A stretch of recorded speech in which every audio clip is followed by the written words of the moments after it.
You're listening to the Options Insider Radio Network.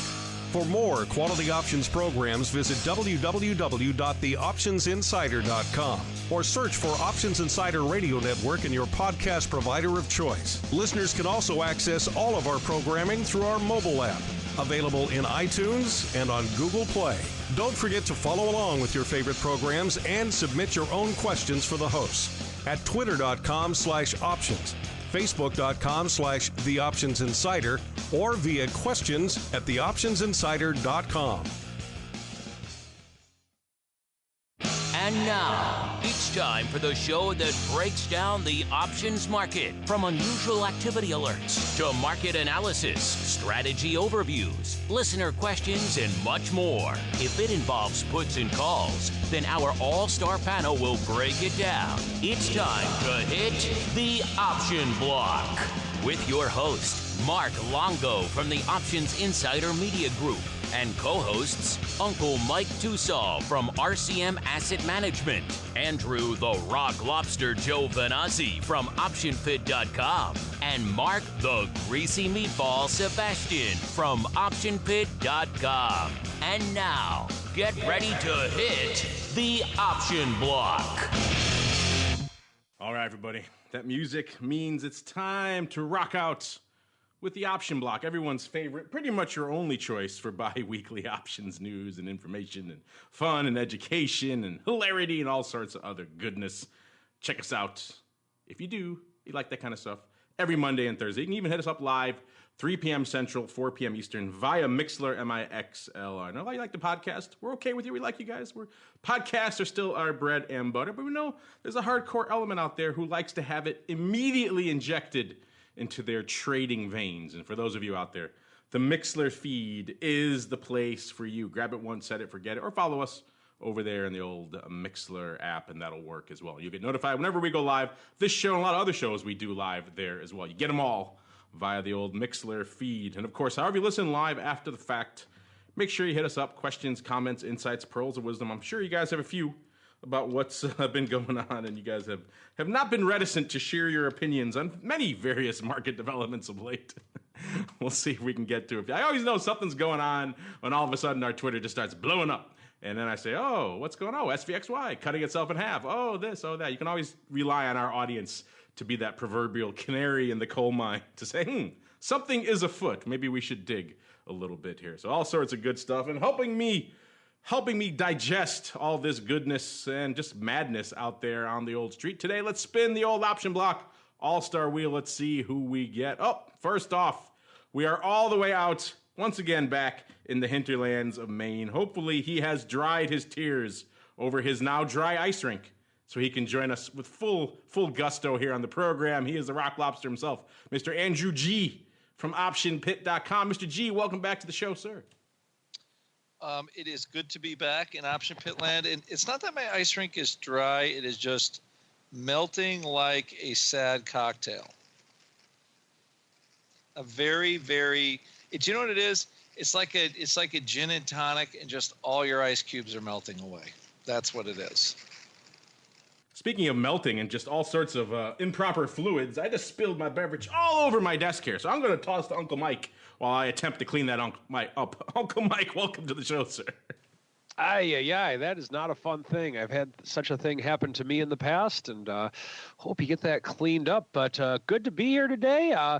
Looks like President Trump spilled a tariff beverage on the markets today, but I got to be honest with you, I don't really think it's going to be that bad of a thing for our economy, and excited about talking about that here today on the show, and also excited to hear about all the wonderful things going on out in the land of the VIX, too. Can't wait to hear Andrew speak today. All right, then, let's get to it while I deal with the deluge here. It is time for the trading block.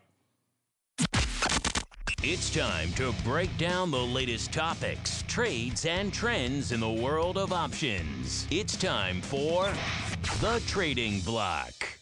All right, everybody, welcome to the Trading Block. Like the man said, this is the portion of the show where we break down what was going on, and a lot going on. As Uncle Mike alluded to, I guess Trump decided there wasn't enough volatility, wasn't enough action in the marketplace for his liking, because he decided to just slap it in the face today when he came out and announced effectively what some people are alleging to be a bit of the kickoff to a trade war.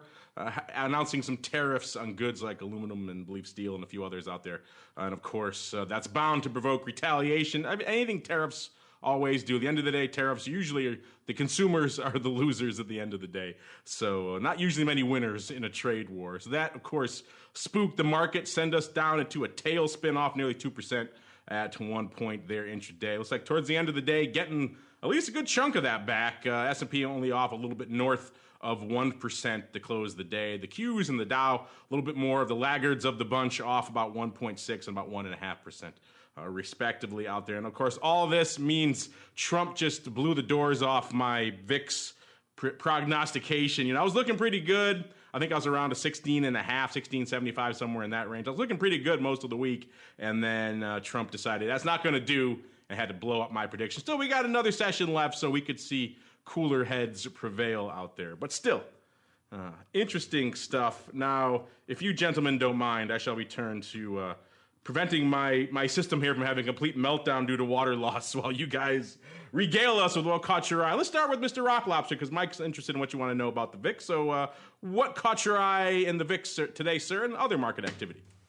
Well, I will regale everybody while you take control of your beverage situation. Now, you think there when you're in the tower of the option insider conglomerate there that you would have better control. However, VIX. Okay, so funny. So last night I posted something and I got slightly trolled for it. I think on a Facebook friend of mine, Dave Bechtold, where I said there is no, what did I say? There's no backwardation in VIX futures. There is no end to it, or let's see, there's no timeline or time frame, meaning things can stay backward. Normally, I would call a vol event or usually a month. Like people freak out, something's going on, and it's about a month. When you have a what I would call what you would call a precipitous change or total tone change in the mood. And I would say beginning of February what, 3rd, 4th, 5th, then the 6th, boom. When you had the XIV meltdown and SVXY meltdown, vol, kind of went crazy. It pulled back from those levels. It's trying to get back to some of those levels today. So we're now I would say solidly almost a month into this. So I would say at this point it's either getting long in the tooth and there really has to be a reason for it. And it looks like the reason was interest rates. Now there's a trade war so you have issues. So VIX cash got extremely backward again today, where that means the near-term future, the near-term active future, which is March 21st, was trading below the cash price about $5 at one point during the day. So what happens, I normally get more scared if that future starts tracking hard with the cash on a move like that, meaning instead of being sort of left behind, it follows it a little tighter. Early in the day, it was actually tracking the move fairly well. And then all of a sudden, VIX just blew up and the future did not go with it. So it kind of leads me to believe that this is our vol event it will not last as long, and that's kind of what happened a week ago, where everything got crazy, and then a week later, VIX did trade in the teens again. So that's what I'm seeing at least today. So, but we're still backward, which still means that we can't quite get out of backwardation. We did for I think a day over the last almost a month. We've only been out of backwardation, I think, one day, which is pretty substantial. So there's still a lot of goofiness going on. There's higher vol.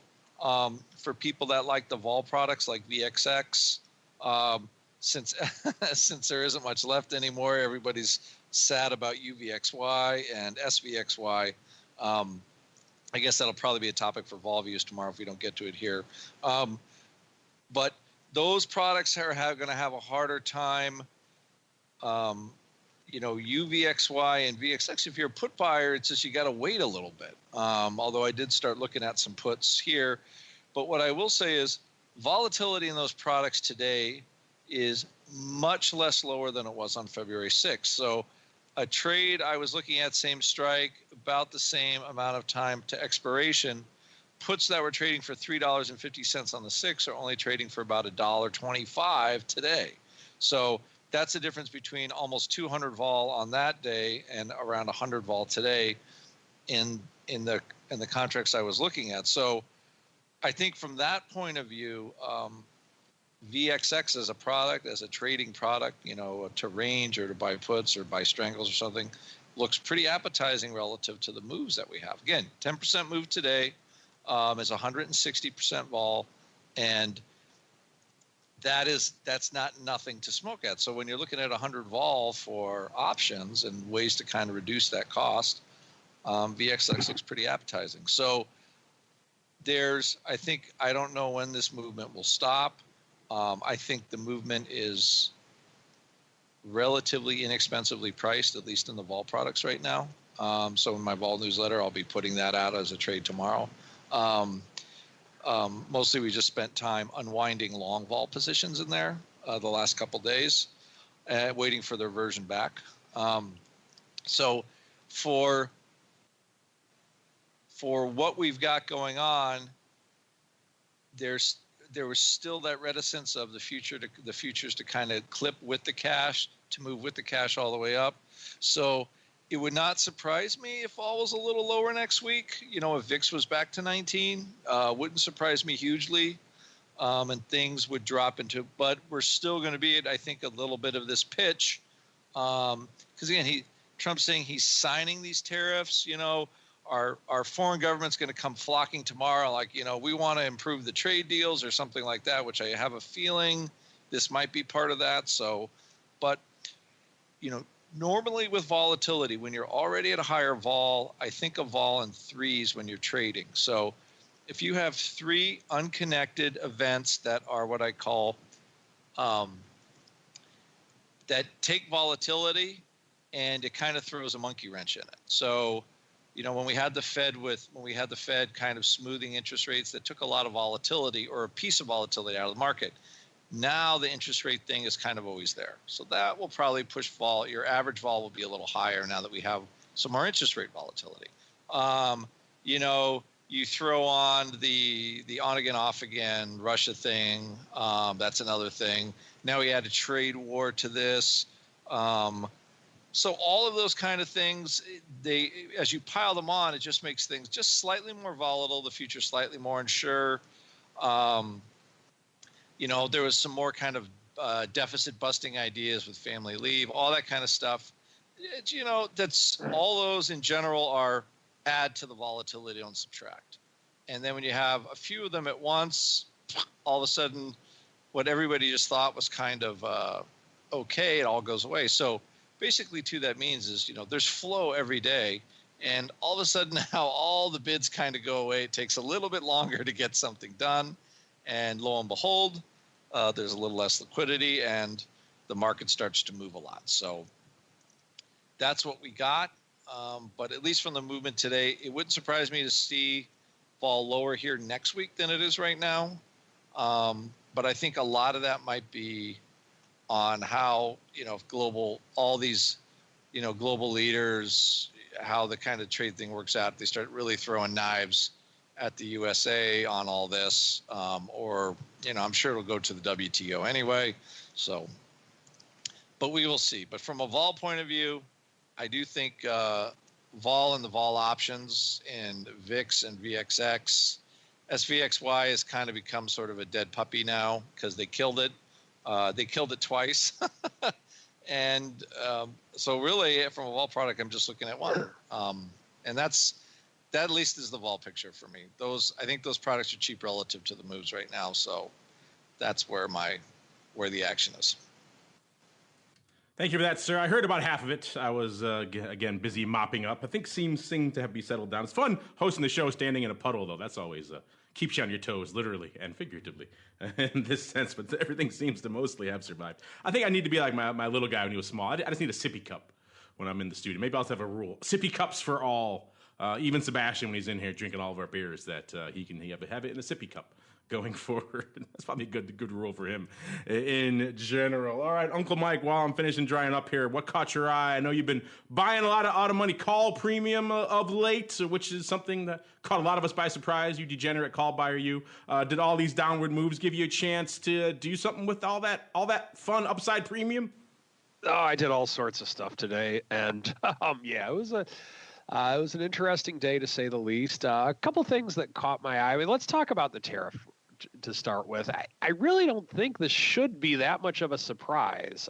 President Trump's been talking about this for a long time in terms of how he wanted to he's been talking about this ever since the Make America Great Again days, in terms of how he wanted to add tariffs to things coming into the country. So this really shouldn't come as a surprise. Yes, the market was a little bit spooked by it, but keep in mind with the actual amount with which the market was actually spooked, we're down about 1.5% on the day. That's not, it's a bigger move than average, but it's not like what we saw a couple weeks ago. So I characterize today as just a down day on the grand scheme of things. So I guess I'm not this might have spooked the market in some ways, but I guess it didn't really spook me that much because it really shouldn't be a surprise. If anyone was listening to anything he was saying even back in the campaign days. Now, in terms of how is this going to actually affect the steel industry itself? Well, let's look at a couple things. First off, with some things that have already been done in the washing machine industry for tariffs. Pricing on washing machines is up slightly, not a lot, but it really has not been very significant in terms of the average price increase to a consumer. Usually, I think on average, I'd read a statistic that the washing machine prices are up like around $50, something like that. Now, if you're going to spend $680 for a washing machine and you're spending $730 for a washing machine for something that you buy maybe once, hopefully every 10 years, it's probably not that big of a deal to the consumer. Now, whether that's true or not, I don't know. I'm by no means a washing machine pricing expert, although we did buy one a year ago in LG. It's actually really nice, but I digress. So with that, let's say that this does affect the automobile industry or affects other things that are made. I mean, the automobile industry is probably one of the biggest things that people are looking at. A lot of times with cars, or at least from what they're saying in their tweets today, GM and Ford, they buy a lot of their steel in the United States anyway. So likely won't be a big deal to them for U.S. automobile sales. Now, if there's other things that can be affected with it, there's certain specialized things that need to be imported that can be a pretty big part of how some consumers use things. And this is something that we're just going to have to wait and see on. But here's the reality. This should not have been a big surprise to anyone because this is something that President Trump's been talking about for a very long time. Now, the other thing to mention on here is that let's look at Mr. Art of the Deal. Okay, let's look at this from President Trump's perspective. When he negotiates, he typically likes to ask for way more than what he intends or what he wants. This could also be him doing that right now. Let's say he wants the tariff at a certain amount. He's announcing it as at a much higher level right now. Then maybe he'll back down a little bit and come down to a certain level, which is where he wanted it to begin with. Then by doing and he'll get what he wants, and that's just kind of his style with negotiating. So that could also be the case. Once again, I'm not trying to be political here by any means, but just kind of looking at this from the perspective of the market in general, I think that the market made a bigger deal out of this than it needed to be made. The other thing that needs to be mentioned on here, we did hold the 266 level on SPY. We held some pretty key levels on here. So with that, we're still positive on the year in the S&P, or at least on SPY anyway. And so with that being said, we held those levels. And yeah, the VIX did go up a pretty decent chunk today. But in looking at this from a 10-to-1 ratio, not a VIX expert, never claimed to be. I could play a good VIX expert on TV if they ever had the casting for the part. I bet I could do that. But with that being said, oftentimes the VIX moves maybe 10 times what the S&P does on the day, and the VIX did not do that. The VIX is up 13% on the day. The S&P is down, or SPY anyway, is down 1.4%. So there's no extra added fear based upon what's happening. So it's not a huge difference in terms of what the VIX is. So I guess that's fairly in line, but I guess my point is that if the VIX were up 20 or 30%, I think that would be a much bigger statement. So with that being said, what's the big deal? That's kind of what I'm saying with all this. Might be the first time the art of the deal has been invoked on, on the option blocker, indeed on the network. We'll see if it's the last. We got, 3 more years, unless some of his opponents have their way. We shall see. But on the outside, we got 3 years, so we'll see if we can invoke it again. Chances are probably good here on the old show. You know, it's funny. It shows how funny what's going on out there, Mr. Rock Lobster, because 24 hours ago, all the talk on the planet was on the whole SVXY debacle. And I plan on talking about that, most of that today, but I think we can even table that. That's a good discussion for vol views anyway. A lot of you have already seen my thoughts on that one. But yeah, long story short, we've been saying it for a while. Maybe stay clear of that one. Or at the very least, if you are, do it with flyers and speculative money, small dollars you can afford to lose a little bit and keep it fairly tight, and you'll be all right. But don't just naked long the underlying, which unfortunately, spoiler alert, is where a lot of people seem to be leaning in our bull. Interesting, by the way, I saw this coming across the tape, and these guys like a lot of histrionic quotes every now and then, but they have a handle on some good data. The folks over there at Nanex, they were saying yesterday, this gives you a handle of why there are maybe so few market makers in the options world these days and how challenging it is to play in this space from a professional perspective, saying yesterday there were about 20 billion quotes, that's just quotes, in the options market. Today is going to exceed 30 billion with a B. So bear that in mind. If you're out there market making, streaming, doing anything like that, you have to have systems that can handle that volume, the fire hose coming out of Opera and OCC. It's just overwhelming. It's orders of magnitude more than anything else you're going to get out there, and just from a pure underlying perspective. So keep that in mind, all of you out there who are always lamenting why how come more firms aren't out there playing in the market making space. Well, pretty darn expensive to be able to deal with all that flow in a reasonable perspective. By the way, Uncle Mike, maybe this will keep you happy. I know some folks at Wall Street Journal put out a lot of data. I think they have different columns showing different data. And this one came in recently. I don't remember which one it was from, but they said at the time, at least, probably a couple day or two back, the forward PE of the S&P was just over 17. So they were saying it did not appear to be stretched or overvalued. So bear that in mind with today's sell-off. Make Uncle Mike happy, at least. Put a little smile on his face. The diehard bull that we know that he is. But now we got to keep on rolling as I mop up the rest of the remnants here. Let's head on right into the odd block.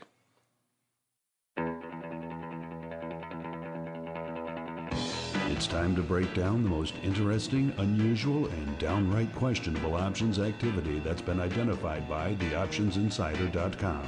It's time for the odd block.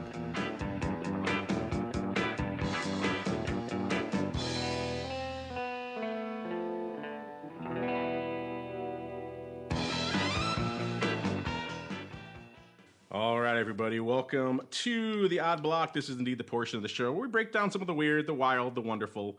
Speaking of weird and wild, Tesla just taking it on the chin today, finishing the day off 12 handles or around 3.5%. That's actually about the low of the day too, at around 330. So maybe I spoke too soon. All of you who I know have been writing the 300 line puts out there and have been kind of wiping the sweat off your brow lately, thinking you're safe. Well, 330. A little closer than we were a day or two ago, that's for sure. Tesla, known to move quite a bit. And speaking of weird paper out there in Tesla land, doesn't get much weirder than our old friends, the Jan 2019 and the Jan 2020 Catastrophe puts, a.k.a. the 50-50 strike puts. If you're asking us, hey, were they lighting it up again today? The answer is yes, they were, including 206 of the Jan 2019 50 puts for a total still right around 36.5 in terms of OI, so hovering right in that level. It had peaked over 37,000, then came back a little bit. Now we're back at about 36.5 there. So a little bit of closing going on of late out there, but lately also just still a lot of volume piling up in that strike, and about nearly 80 of the Jan 2020 50 puts. So we're just on the cusp of 8,000 OI out there. So these things continue to print, continue to trade. including if that's too far out, if that's too redonkulous of a strike for your blood, then you'll be happy to know that 73 of the Jan 2020 par puts, 100 puts, also going up today. 4,500 contracts open on that strike as well. So pick your far long-term out-of-the-money put strike, and chances are the more ridiculous it is, the more OI it may have out there. Perhaps a little bit of a scenario that is a little bit unique to our friend here, Tesla. All right, moving on to some paper we saw today. This one is kind of our old friend. It's popped up a few times, kind of worthy of bringing it back up again today. This is our old friend easy for me to say, XSP. This is the mini SPX. Talked about it, about a week ago on the show with some paper out there when we saw paper. It looked like there was a roll out there. Yeah, this is about from the 22nd, our show. Paper was rolling some puts, the 275 handle puts from February in the weeklies out to May and down to the 260 strike. Maybe breathing a little bit of a sigh of relief with these today. Of course, those puts would have been off the board this week anyway as well here. But still interesting seeing more. Surprise, surprise, another put palooza out here in XSP. This is a name we talked about before. Doesn't do a heck of a lot of paper. It does about 15, 16,000 contracts a day on average. Today doing 182,000. So puts are the order of the day out here in the mini SPX. 137 to 1 puts over calls.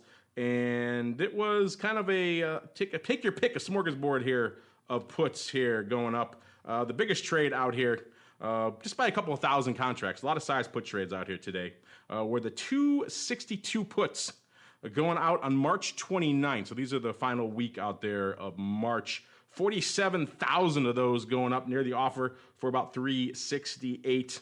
Open interest on that strike is a whopping 0. So those are clearly opening out there on the 260 put strike, 262 put strike out there. Also saw about 45,000 of the March 2nd. So a lot of March weeklies playing out here. 274 strike puts going up. Also leaning towards the ask pretty strongly. These ones went up a little bit late, though. Both of these actually went up late. Also worth of note, these are potentially closing because the OI on this strike is about 46,000. So maybe someone deciding discretion, the better part of valor there on the 274 put strike. These trades were not a spread, but they did go up fairly close to each other, about 6 minutes apart. So it could potentially be related, but not exactly executed as a spread. If that's not enough, also getting a little bit farther out. The 260 puts going up. These ones way above the offer. Again, all these prints going up late, so kind of distorting them a little bit. Trading 475 for 37,000 of these bad boys. Also worth noting, OI pretty much negligible on this strike as well. So definitely opening on the APE 260 puts and the March 29th 262 puts, and potentially opening or closing. I'm going to lean towards the latter there on these March 2nd 274 strike puts. So we all know, I won't bother the chart. You also know the chart of the S&P over the past year, so I won't bother you with that again. But I don't know, Mr. Rock Lobster, this is kind of interesting. A little bit of a trend. We never really talk about XSP in the history of the show, and then it gets mentioned for the first time probably a few months back. And then the last couple of weeks, we brought it up a couple of times here on the show, and pretty much all in the puts. I know we talked about your thoughts on it before. Do you have any room for XSP in your life, Mr. Rock Lobster, or is it just are you sticking with the other more liquid ETP out there that shall not be named? I thought this was the more liquid. This was the S&P 500. This was the 1/10 the S&P 500, the XSP. Yes, it is. Okay, good. So that hasn't changed. We thought that we'd talk about this on Monday, and somebody did do some active put rolling on Monday. Was that not the case? And we're looking at, oh my word, and I think they're just trying to find a new level. So I believe Mr. Tusaw came up with the tax implication of this thing as a possibility. But it looks like, are they giving it another shot? They're taking their pennies and they're going to a new term.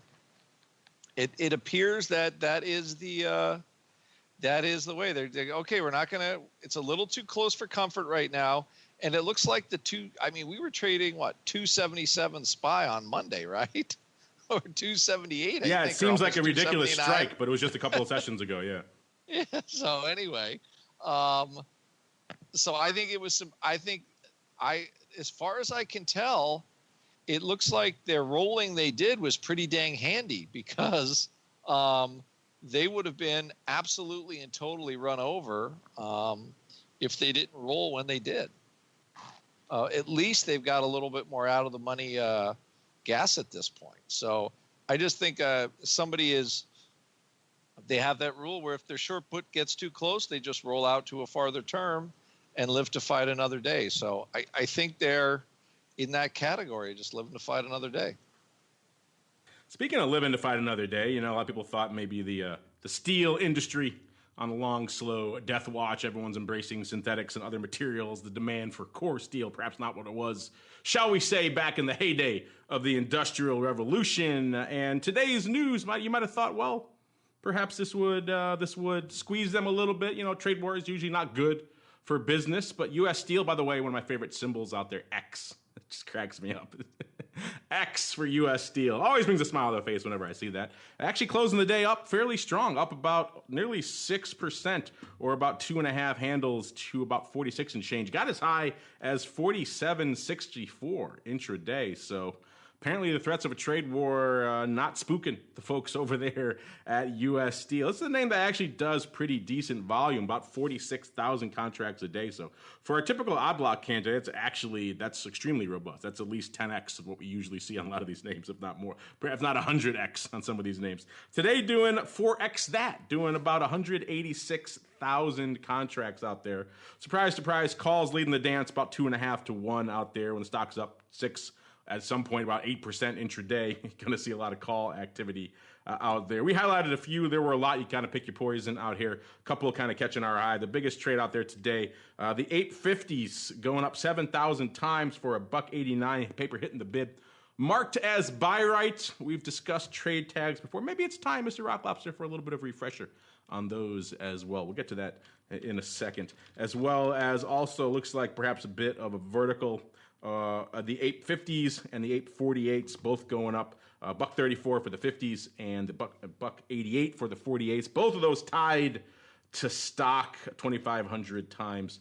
Worth noting here, OI on pretty much all of these strikes, so at least the 50s. Actually, a second lot of the 50s. So total of 7,500 there, at least in those two trades. The OI on the 50 strike, 5,500 contracts. OI on the 48 strike, a little less, about 3,577. Let's get into it a little bit and see how X has fared over the better part of the past year. About a year ago, they were trading not that far from where they are today, right about $40.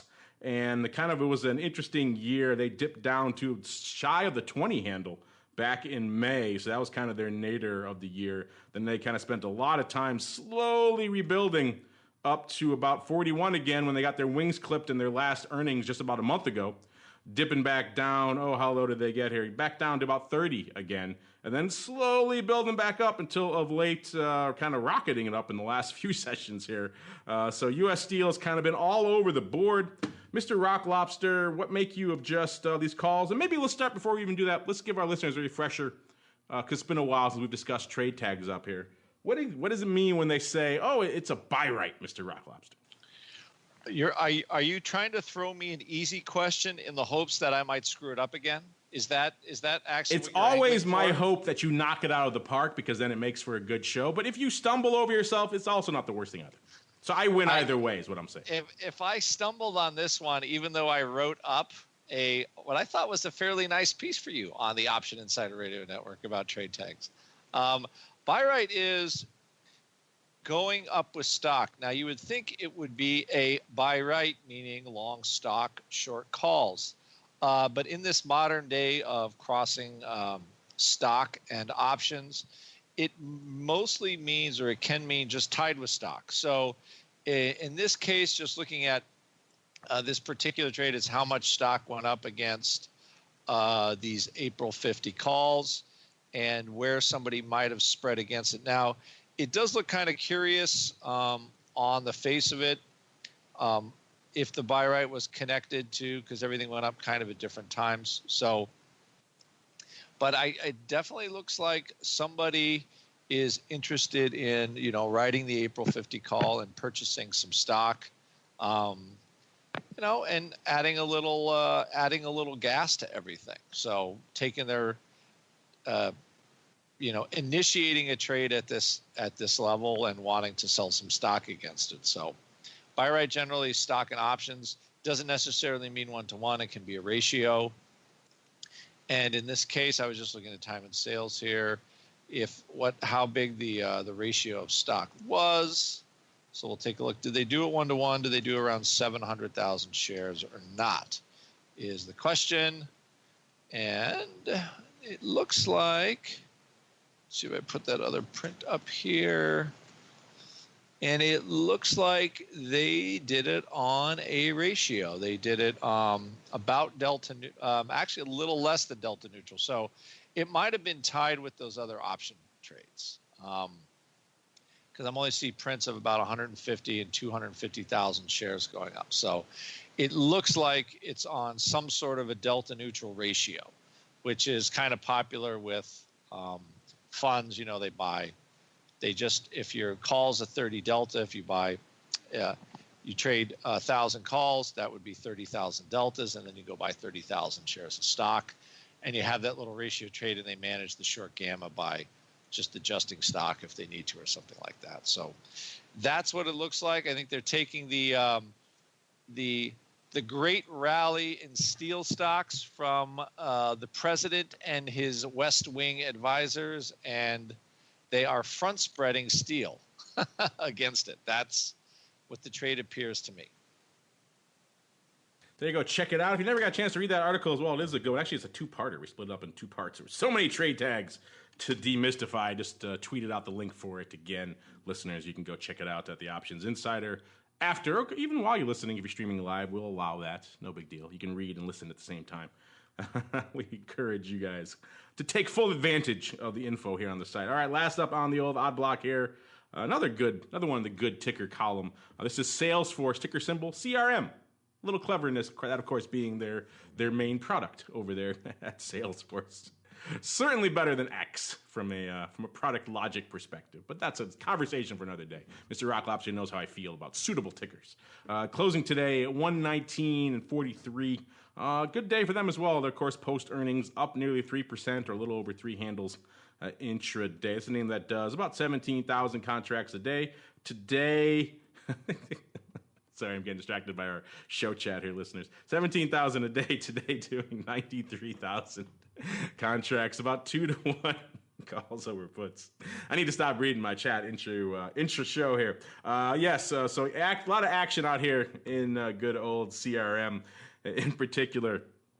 We saw, of course, a lot of love out there post earnings. We saw a lot of bullish activity out here. In particular, leading the charge out here today in Salesforce was about 6,000 of the June 120 calls. These things are pretty much close to at the money now. They were obviously out of the money pre-earnings, going up way above the offer for $6 and almost $6.60, going up a little bit on some funky pricing up there. Way above the ask.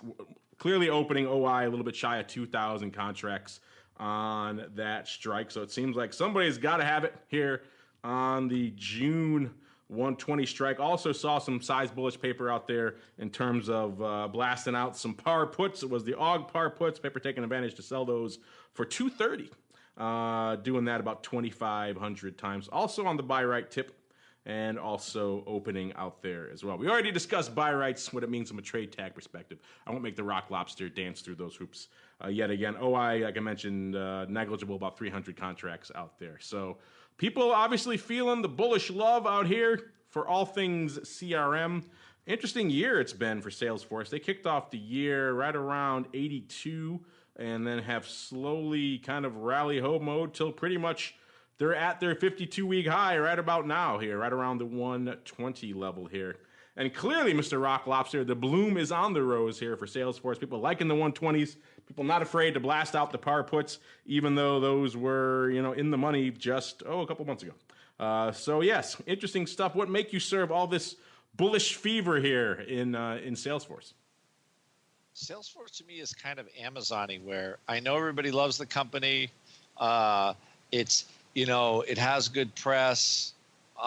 People seem to like their products, although it is kind of it's sort of a big software thing. but it trades at a really high multiple, and it continues to do so. So I don't get it. I understand. It seems like just an expensive stock to me. Yeah, it's like one of the most hated love stocks on the planet. Completely. Yeah. Oh my gosh. Did you find your refried beans? Is that the meatball? I did find my refried beans. Are you crashing us here on the option block, Mr. Meatball? Where are you? I am. Are you dying at Costco again? What's going on with you? No. Well, today Andrew and I are on the phone having a risk call for our fund, and I was at the supermarket, and I could not for the life of me find the refried beans for probably 20 minutes. We got our entire risk call done before I finally found the refried beans. I find that the best place to discuss risk for me is in the I legumes find aisle. that risk, risk off is, like when I'm buying my whisk and my off is where I discuss risk on and risk off. Don't you find the risk of refried beans slightly different than, say, trying to close some call spread calls in VIX? Refried beans kind of caused what happened to the S&P today. Really quick before we get into the strategy block, what were your thoughts on today's massive sell-off and then kind of rally towards the end there? Yeah, a little bit. It was weird. This seems a lot more organized than the last sell-off. So, could we see another few days and weeks of this kind of softness? Yeah, but it feels like an organized selling more than a panicked sale. I think that we could see this kind of action through the Fed meeting. I think that we're looking for clarity. I mean, I don't think 3 rate hikes or 4 rate hikes matters. I think knowing what we're getting is what matters. And, I was laughing. Oh no, the Fed might raise rates. Everybody sell the spoos and buy bonds. How does that make sense? Yeah, clearly, at least the end of the day, well, earlier in the day it made sense. Towards the end of the day, it did not make so much. Hopefully, Mr. Uncle Mike will make some sense for us this week, because it's Thursday. It is time for some strategery. It's time to dispense options wit, wisdom, and education. It's time for the Strategy Block. All right, everybody, it's Thursday. It's time for some strategery. Uncle Mike, I put out the bat signal ahead of the show, just saying, hey, is there anything in particular you want Uncle Mike to talk about today? We got some weird suggestions. I think this is an interesting one. I don't know if you want to run with it or not. It's up to you. Someone wants us to talk about the option strategy that starts with an iron condor, but does not buy the long put wing. So essentially, I'm assuming he's talking about, the old selling of the iron condor, but not buying the farther out of the money put to hedge. Do with that what you may, Mr. Uncle Mike. I just wanted to put that out there for you if you needed some inspiration today. I gotta say, that's not typically nothing that I don't think I've ever done, so I think I'll stay away from that. What I do want to go through today, though, is just kind of based on what the market did today. If you are a perma bull, such as myself, today was a phenomenal opportunity for selling puts at the close of the market. The benefit of selling puts is twofold. The first one is that you're buying at a lower level, because remember, you are a perma bull, and by buying at a lower level, if the market does go higher, you'll be able to do that, and selling a put to get into a stock can be a wonderful thing. The second benefit that exists is that volatility is much higher right now, so you have the ability to sell a put either further out of the money or get a greater premium for what you're actually selling it for. So with today, what I would like to emphasize is times like today, I think, can be very good for selling puts. I did that a little bit going into the close. The other thing that I liked about today is that we bottomed out we bottomed out at 266, and we kind of channeled for a little bit going into the close. I like it when things like that happen. It either means the next shoe's going to drop the next day, who knows? But we did show some stability at the lower levels, and if you're able to take a little bit more pain, which I feel I'm able to do if the market does go down against some of the short puts that I sold, and you are a bull, which I am, then I think selling short puts can be a great thing if you have the intestinal fortitude to do it on a day like today. Well, there you go. It's definitely one of those ones where it does require a little bit of intestinal fortitude. I was talking to someone recently who's kind of feeling out their way, trying their first steps into the short premium world. And they're talking about how terrifying some of them were. And I said, it's not a real short premium trade if you don't have to, if you don't break out into a cold sweat at least once. And you certainly had, you had some of that today. Speaking of some of that, let's see what you guys got on your mind. You got a lot of stuff on your mind these days. Let's see how much we can get in with a little bit of a Thursday mail block.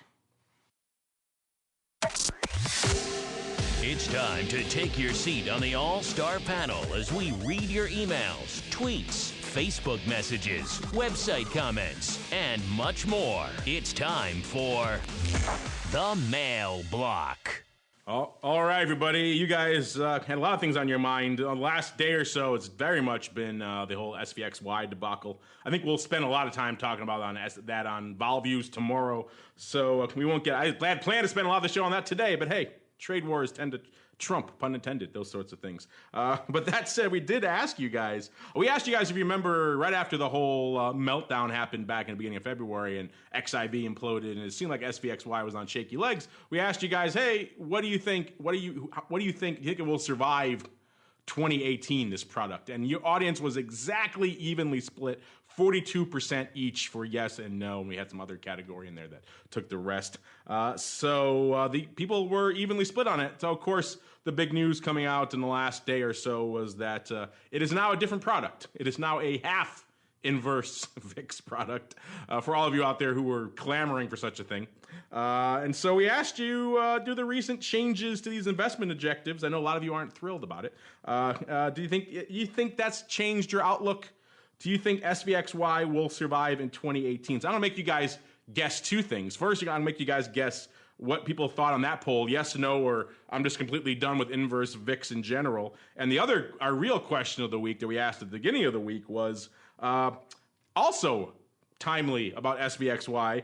We asked you, there's a lot of debate about SVXY, that sort of thing. Will it survive? We weren't going to ask you that until a couple of days later anyway. But we'll instead ask you, if you are trading this, how are you doing it? We gave you four choices: naked long, or long calls or call spreads, long puts or put spreads, or long the stock or the ETF but with a put hedge. So those are the two things I want you guys to guess on today. Let's start with the Rock Lobster. Give Uncle Mike a break. Do you think our audience thinks SVXY will survive the year? Yes or no? And then B, if they're trading SVXY, how are they doing it? And this is he doesn't want to answer. Yeah, this is the portion. You want me to answer for him? Sure, he's muted, so why don't you go ahead? All right, Andrew, you there? I am. I was muted. So. Of course you was. When Mark's here, I just automatically mute myself because I know that he's gonna be quicker on the mute button than me. Well, yeah. I mean, the one thing I've never been accused of is being mute. So you both can answer. Go for it. Yeah, after you, Andrew. All right. I would just say I think what they did is they took a good product that did what it was supposed to do and they wrecked it. Although, what they should have done is just listed a new product at the half speed, because they just, all these premium holders, they crushed everybody. And the whole idea of the OCC, I thought, was they aren't supposed to do that. So will it survive? It will. Will it be as cool as it was? No, because it's going to move slower. But I'm sure it will attract some people because it still will do what SVXY did, which is kind of grind up. It just is not going to grind up in that super great way that it was doing before. Yeah, no, I love the logic. Now, it sounds like they kind of got forced into it by their big clearing firms and FCMs with like margins getting raised. Sounds like Merrill's told ProShares, or RBC, one of the two, told ProShares they had to do that. But it was still, I mean, talk about like, hey, now that you lost a bunch of money, we're gonna throw salt and lemon juice on the wound by making it take twice as long for you to get whole again. Good luck. Have a good one. We're fine over here at ProShares. Love to y'all. I don't know. I think it'll survive, and if I was going to play it, I'd be doing it obviously via calls. My guess is this group is buying calls. And that's not a terrible idea, but I was talking to macro risk advisors, and they estimate that between the change in UVXY and SVXY, $400 million in premium was sucked out of the market. It's just and let's not forget this is happening when it's like the better time to try and actually invest in this thing, now that the event has already happened. And it's like it's another piece of liquidity that's left the market. There between XIV and SVXY and all the options that was out there, all the different types of premium. I estimate that while the funds themselves only had about $2 billion under management, I'm guessing it's sucked out when because $1 billion in a fund has a ricochet effect. I mean, it's a domino. I'm guessing there were $10-15 billion in risk, short, people willing to sell premium that were just gone, that are pulled for the market. And Mark, I know this is a little off topic, but I was listening to that question earlier. Were they basically saying sell a strangle and don't bother with the hedge? Is that what they were saying? At least to the downside, yeah, pretty much. All right, well, that works really well in a bull market and then blows you up. That is what that is. Now, if you're going to sell strangles, which is basically what that is, right? You're short a put.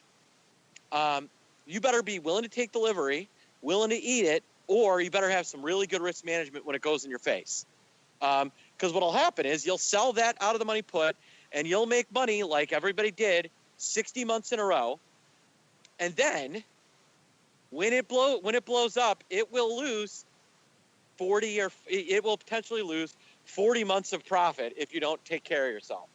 So that's I've seen people blow out, and it always happens when people start selling, they get more and more confident, they up their size. This is what happened with XIV and SVXY as well. They up their size, and the next thing you know, they are out a ton of dough. Those kind of trades, one of those ones that looks good until it doesn't. Mr. Uncle Mike, I know you're not a huge SVXY slinger, but I think you said before you'd only play with the puts, so I'll keep you there. You have any thoughts on whether it'll survive, or have you changed? Maybe you want to be a call buyer now. I don't know. Have you changed your mind on either of these, Uncle Mike? What the heck? I'll be a call buyer now. I don't know. I'm so removed from trading the actual volatility whenever. I understand it. I know it. I get it. But it's not my world. So with that being said, I would probably just not do it, quite frankly. But in terms of will it survive? Yeah, I believe it will. I think it'll definitely continue. And there's no shortage of demand for these. So I think it'll survive. And if it doesn't, then they'll come up with a new product that'll do it well. And I will actually even be so bold as to say we will get more double inverse and double VIX products in the future. It will happen, I believe. Oh, well, we'll see. The regulatory shoe is still dropping. All those out there who've been arguing with me for a long time that this product has proved it's healthy now, it's robust because it survived. I always kept saying, there's other shoes waiting to drop still in this space, including maybe the issuer, or perhaps in this case, as Mark was alluding to, maybe the clearing getting cold feet on it. And that's pretty much kind of seems like what happened here. Ironically, I think this change makes it more likely to survive in terms of performance, but also no one wants to touch it now, so it might just fade away to oblivion from lack of interest. So we'll see. Either way, you guys, 50% saying yes, it will survive 2018, 24% saying no, 26% saying you're just done with inverse VIX. I can feel you on that one after all this madness. I mean, if there was a time to maybe think about looking at SVXY, at least from a fun flyer perspective, it was before they changed this. The thing that kind of alarms me a little bit, maybe this would change. I think a lot of this might have been early voting in the week, so maybe this would change with the new investment objectives. But we asked you guys, beginning of the week, how are you guys actually trading SVXY? 59% saying you're naked long the underlying. That's a little bit alarming to me, especially after all the things we've been talking about here on this show. 22% saying you're long the calls or call spreads. I can see a much better argument for those. I've taken a few call spread flyers, talked about those here on the show. Very small dollar, kind of fun, silly things that are very speculative, and if it goes to zero, it's not the end of the world, and clearly that's where the stock's underlying's been moving. They probably will. But 10% saying you're long the puts or put spreads. Only 9% saying you're long the underlying with a tight hedge. So I don't know. Hopefully you guys have fared well. I know some of you have kind of given up the ghost since who've been arguing with me that this is a robust product. I think I've since given up the ghost and moved on. So we shall see. I think one of my favorite comments actually came from one of your buddies, Mark, one of the Thompson twins. I think it was Matt. He responded to us on Twitter saying, everyone should say thank you to ProShares for delevering SVXY for a day like today. He's, of course, right, but I think also he was joking because it's of course, has ruined the product now. But still, yes, let's all say thank you to them for protecting us from a day like today. All right, let's keep on rolling. It's time for our final segment. It is time for Around the Block.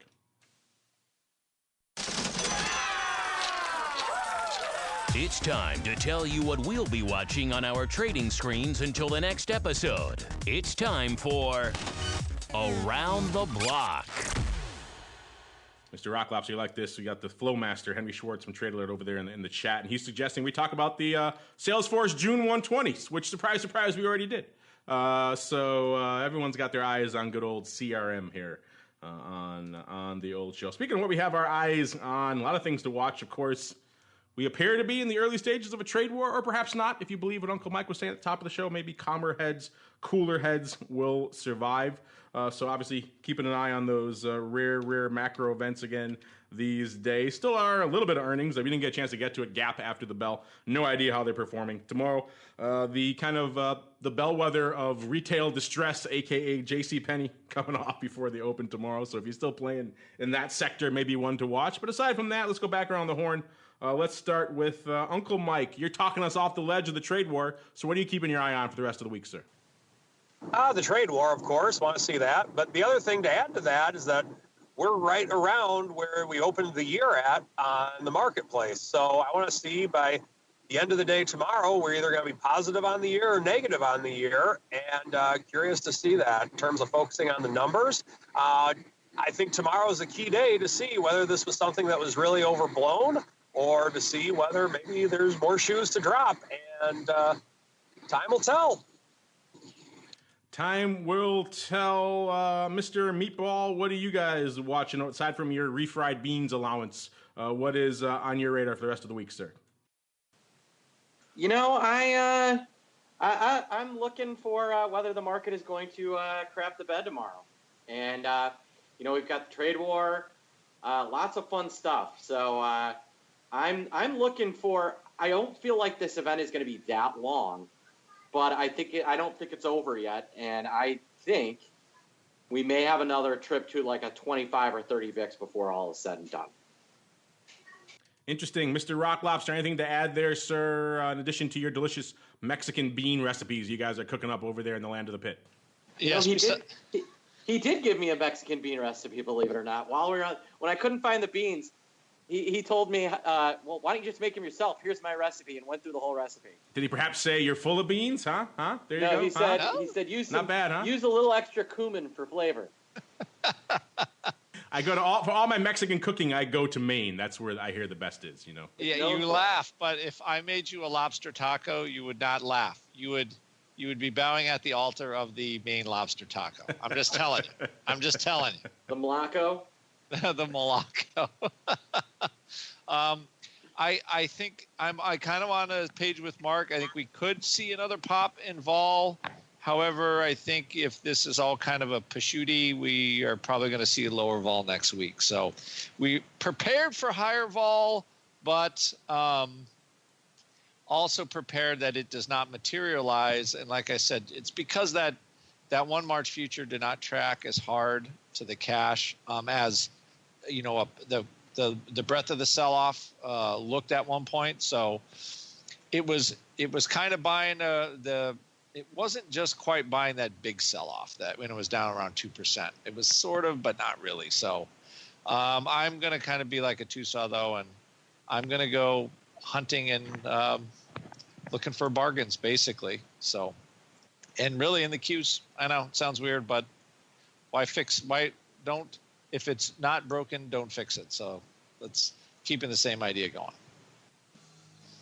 All right, it's like the Boy Scout of funds, always being prepared out there, despite what happens from a vol perspective. All right, listeners, that music means we've come to the end. Another epic journey through the world of all things options. This show proves today why we don't plan the shows out, write the show notes out more than like a few hours in advance, because you never know what the heck you're going to talk about. We have planned coming in to get all into SVXY and don't worry, I know you guys still have a lot of that on the brain. We'll get to a bunch of that. We'll sink our teeth into it on volatility views tomorrow, so you won't go hungry for SVXY debate.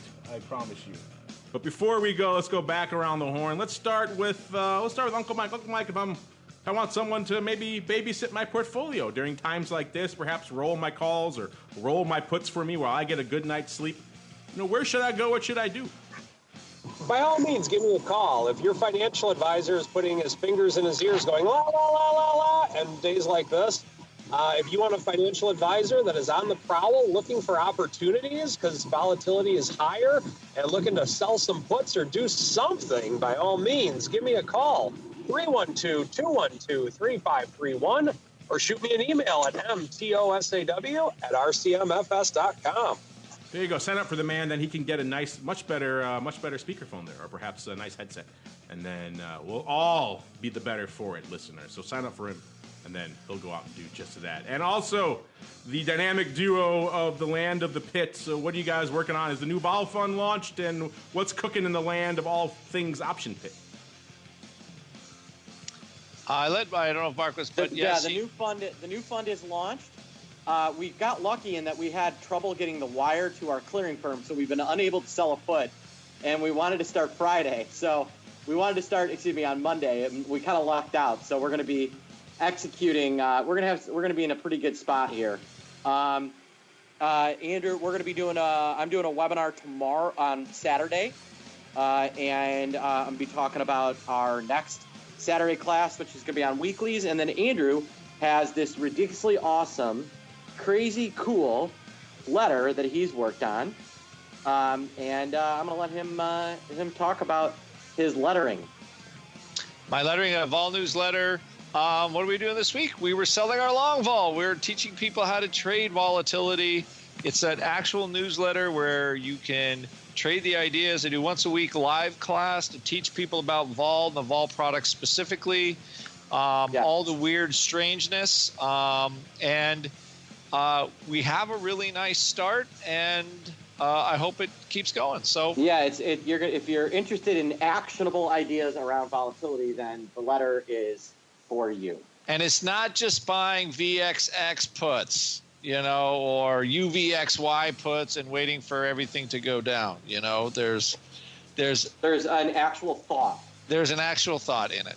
It's only 80% that, then the rest is 80% VXX puts, and the rest you can see for yourself, listeners. Head on over to optionpit.com. You'll see that tab there on the redesigned website. It says Volatility Newsletter. Click on that, and that will take you down the rabbit hole of, because you're going to get enough Rock Lobster's thoughts on all things vol that will take you much deeper down the rabbit hole. Check it out for yourself, optionpit.com. Hit up Uncle Mike while you're at it over there, m2saw at rcmfs.com as well. And on behalf of Uncle Mike and the Rock Lobster and even the Meatball who escaped the refried, he has danger. He should not go to Costco anymore. It's a dangerous place for him. And indeed myself, who survived the deluge in the studio here today. I want to thank all of you out there for downloading, streaming, and subscribing. And of course, we'll come right back at you with a lot more good stuff on vol views and TWIFO right at you tomorrow.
The preceding program was a production of the Options Insider Radio Network. For more quality options programs, visit www.theoptionsinsider.com or search for Options Insider Radio Network in your podcast provider of choice. Listeners can also access all of our programming through our mobile app, available in iTunes and on Google Play. Don't forget to follow along with your favorite programs and submit your own questions for the hosts at twitter.com/options, facebook.com/theoptionsinsider, or via questions at theoptionsinsider.com.